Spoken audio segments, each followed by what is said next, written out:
Bueno, buenos días. Muchas gracias por la invitación. Quiero aprovechar para agradecerle a la Fundación Cardiológica Argentina y en particular al doctor Jorge Tartaglione, porque seguramente, como en otros años, esta va a ser la única oportunidad donde en este congreso habrá una visión transdisciplinaria y un espacio para las visiones críticas respecto de la salud, cosa tan infrecuente en nuestros días. Voy a abordar otro aspecto del mismo problema que mucho mejor que yo acaba de explicitar el doctor Doval. Voy a intentar hacer un trayecto desde la fisiología acerca de cómo un organismo sabe qué es bueno y qué es malo para comer. Voy a intentar ir desde la decisión, como hablaba Doval, a la manipulación, desde la racionalidad a los mecanismos automáticos biológicamente configurados, desde la fisiología como instrumento del marketing, en fin, desde la cultura que regula lo que comemos en largo tiempo de la especie, a los negocios que, como acabamos de ver, deciden por nosotros y nos crean la ficción de que elegimos por nosotros mismos. El programa genético de nuestra especie se orienta a la supervivencia y a la reproducción. Los mecanismos que seleccionan las conductas y que eligen los alimentos deben ser congruentes con estos, no quiero decir fines, pero funciones de la biología. Los objetivos de la biología son seleccionar calidad, cantidad y momento de ingestión de los nutrientes. ¿Y cómo lo hace? Lo hace básicamente a través de algunos mecanismos básicos que los médicos ignoramos, pero las industrias productoras de productos ultraprocesados conocen a la perfección y nosotros en realidad estamos aprendiendo de sus investigadores. Se selecciona a través de la sensorialidad que enciende dos tipos de conducta: aproximación o aversión, a través del sistema neuroendocrino de recompensa, a través de la regulación circadiana interoceptiva de los ciclos de hambre y de saciedad y a través de los momentos del día. Este es el programa básico, y estoy simplificando mucho, con que la especie nos ha dotado para decidir qué comer y qué evitar comer. La toma de decisiones en un ambiente cambiante como el de los últimos 100 años puede ser la diferencia entre la vida y la muerte, y de hecho lo es, como acabamos de ver. El instinto selecciona comportamientos automáticos y esto depende básicamente de una correcta interpretación de las señales del ambiente.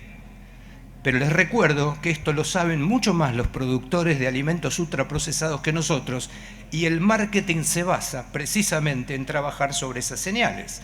La sensorialidad entonces debe ser fidedigna. Como dice el doctor Montero, quien maneje las aferencias manejará la conducta. Un error en la sensorialidad puede resultar fatal.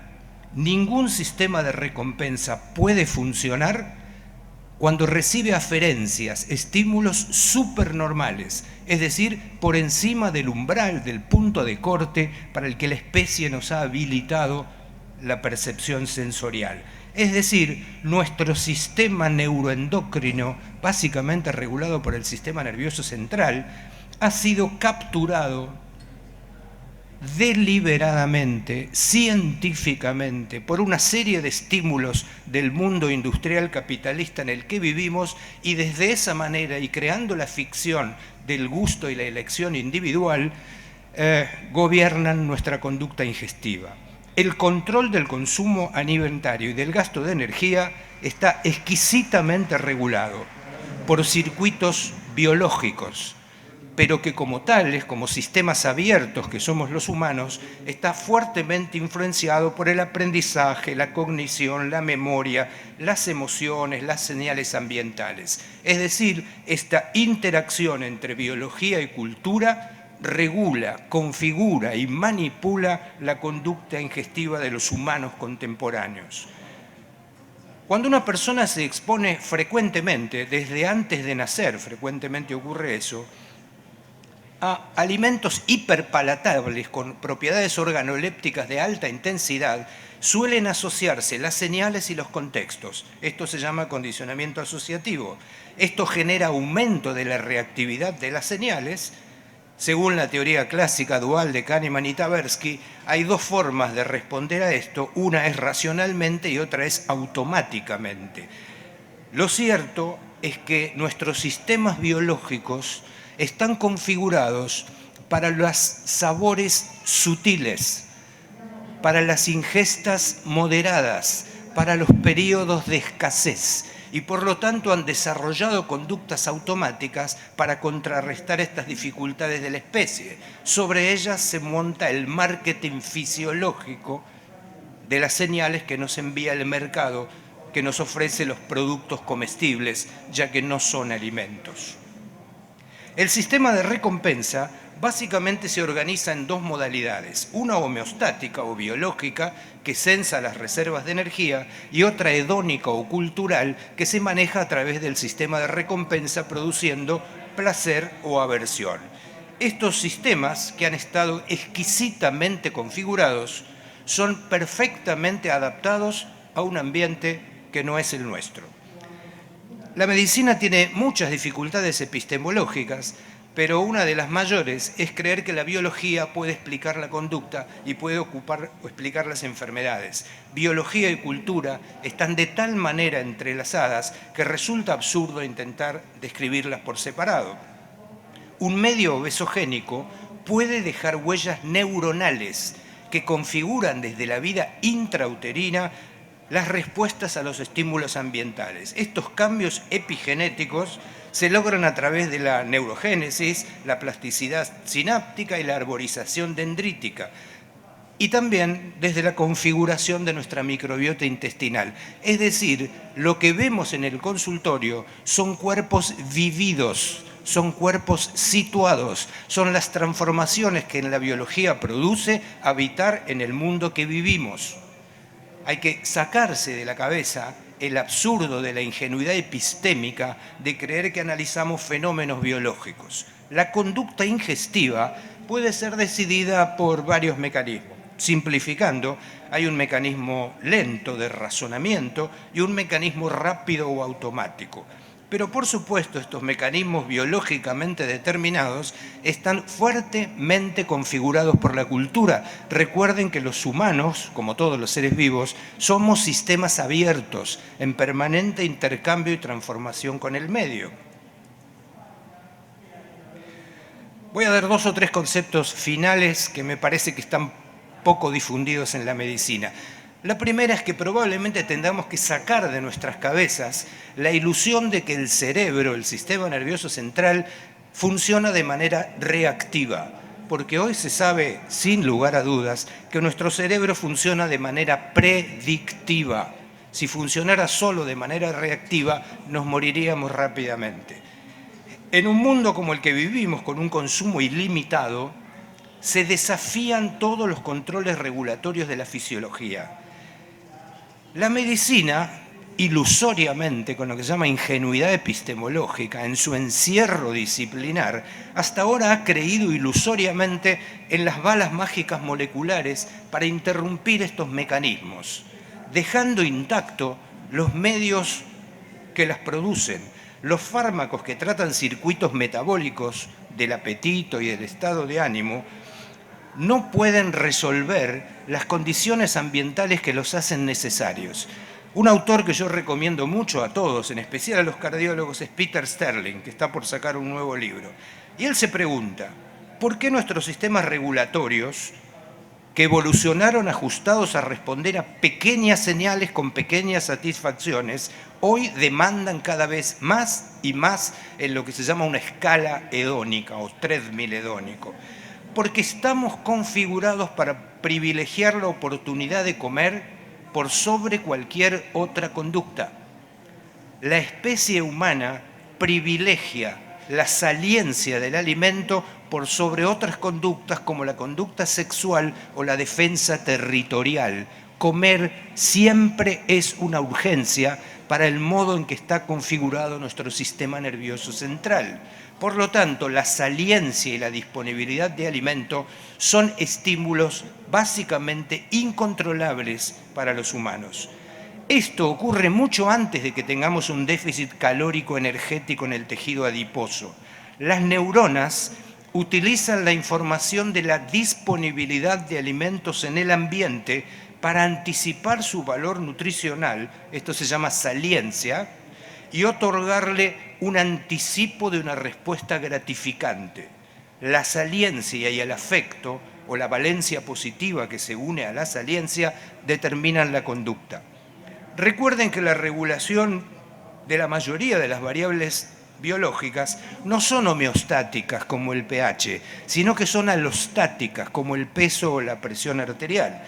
Si el objetivo de la especie es la aptitud física, debe reconocer las señales motivadoras del ambiente. A medida que aumenta el hambre, disminuye el interés por cualquier otra actividad. Como me queda poco tiempo, quiero decirle algunas cosas finales. En principio, está completamente demostrado, hay fuerte evidencia, que las señales industrialmente configuradas en los productos alimenticios están hechas para funcionar por debajo del radar de la conciencia, para encender automatismos conductuales. Y nosotros le pedimos a la gente que actúe racionalmente, la porción justa, la moderación, con estímulos sensoriales científicamente diseñados para que esto no sea posible. Se encienden respuestas automáticas configuradas en la especie. El autocontrol que le pedimos a la gente demanda un alto consumo de energía y por lo tanto se fatiga. Es mucho más difícil el control inhibitorio que el control ejecutivo. Por lo tanto, nosotros pagamos un alto precio a corto plazo, sentirnos mal, por hacer dieta, por ejemplo, y un precio más caro a largo plazo, que es perder el control inhibitorio y dejar de hacer dieta. Estímulos supernormales diseñados para funcionar por debajo del nivel de la conciencia. Automatismos evolutivos reflejos. La conducta absurda que le pedimos a los pacientes es voluntad, libre albedrío y decisión, algo que es fisiológicamente determinado, que las grandes corporaciones lo saben, pero la medicina insiste en ignorarlo. Los mensajes entonces apelan a las respuestas biológicas más primitivas de la especie. Son mensajes que silencian la manipulación, no es persuasión, es manipulación en el más primitivo nivel de la fisiología humana. Quiero dejarlos con una reflexión final. ¿Cómo funciona la selección de alimentos, que también ha descrito el doctor Doval antes que yo? Va desde la manipulación, no hacia la persuasión. Por lo tanto, no tiene sentido apelar a la razón para resistirla, porque no apelan a la razón para provocarla. Apela a la fisiología de la especie, no a la razón de las personas. Se sustenta en la desigualdad y en la miseria, no en la equidad de acceso. Nosotros penalizamos a quienes eligen alimentos baratos y de alto contenido energético cuando esa es la decisión más racional que podrían tomar. El precio es la obesidad, pero el precio que se evitan pagar es la muerte de ellos y de sus hijos. Los pobres eligen con inteligencia lo que comen y los médicos elegimos con ignorancia los consejos que le damos. Dos relatos finales. En este libro, que es bastante interesante, dice: el problema no es que las personas carezcan de fuerza de voluntad, que es lo que le pedimos los médicos. Es que hay miles de profesionales con gran conocimiento científico cuyo trabajo consiste en quebrar sus mecanismos de autorregulación de la conducta. Esto es marketing científico. El neuropsiquiatra argentino Pablo Richley dijo ayer: le piden voluntad al deprimido, moderación al obeso y esfuerzo al pobre. A veces por ignorancia y otras por cinismo. La información puede reducir la primera, pero desnuda la segunda. Hace un tiempo escribí un artículo donde lo que planteaba es que nuestros excesos personales no son la causa de la sociedad de sobreconsumo, sino más bien su consecuencia. La conducta de las personas no es la causa de la epidemia que Virchow describía también, es su consecuencia. Sin embargo, la conducta médica insiste en apelar a una responsabilidad individual para resolver un problema social. Y me despido dándole algunas citas de que para mí es el mejor libro sobre este problema que se ha publicado en idioma español, que es de la doctora Patricia Aguirre, que hoy tenemos el lujo de tener acá, donde dice: si los alimentos como mercancías no necesitan ser buenos para comer, sino buenos para vender, entonces el marketing, el mercado y la oferta, con infinita capacidad de inversión, va a moderar la demanda. Mientras sigamos creyendo que el gusto es subjetivo y no una construcción social, lo dejaremos en manos del mercado. El resultado es un comensal que decide solo, sin reglas de cultura, anómico, sin historia, gastroanomia, creyendo que es libre de optar. Es un comensal entregado a la publicidad sin experiencia, sin la regulación de una cultura que lo sustente y librado a pseudoinformaciones que lo bombardean permanentemente, muchas de ellas, emitidas desde lugares como este, por profesionales legitimados socialmente que ponen su conocimiento al servicio de lo que causa la epidemia en lugar de resolverla. Por todas estas cosas yo he elegido despedirme de ustedes con una frase muy famosa, porque quien la emite representa bastante bien lo que a mí me parece que es el problema que nos ocurre hoy en estos temas. El Padrino dice: le haré una oferta que no podrá rechazar. Muchas gracias.